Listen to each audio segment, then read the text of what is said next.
Napunan pa ang mga community cases sa COVID-19 nga natara sa Barangay Mantuyong, Dakbayan sa Mandaue.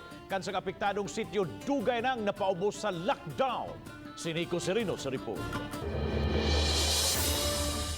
Sa report sa Mandaue City Hall, 22 ka mga bagong kaso ang natala. 8 niini pulos gikan sa Barangay Mantuyong nga makonsidera nga community cases. Gipasalig hinuon sa Dakbayan, naka-hard lockdown na ang Zone 5 sa maong barangay gumikan sa mga kaso. Bisan pag ni hinahinay siya daghan pero produkto na siya sa atong pag-contact trace before ta ni pagawas ana nga resulta kanang mga tawhana pag swab nila gi-lockdown na sila. Ang mga kumpirmadong pasyente sa maong dapit gibalhin na sa Mandaue City Isolation Facility sa City Central School. May nahaunang mga pasyente na sab nga migamit na sa maong pasilidad.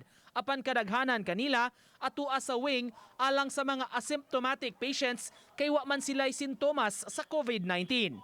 Kuha kini sa usa sa mga aktibidad alang sa mga pasyente sa maong pasilidad.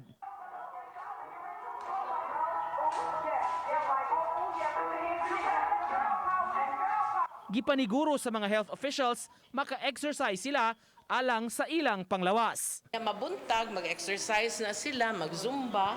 Unya, raman ma, ako sa pangamustaho dito, akong teksan niya, okay raman kuno sila, okay lang ang pagkaon. So, usba na silang swab within the week, tingali, or next week. Samtang laing 14 pa ka mga kaso ang napuno sa Mandaue City Jail. Sa prisuhan, misaka na sa 219 ang mga kumpirmado nga kaso, kadaghanan kanila nabalhin na hinuon sa bag-o nga jail facility.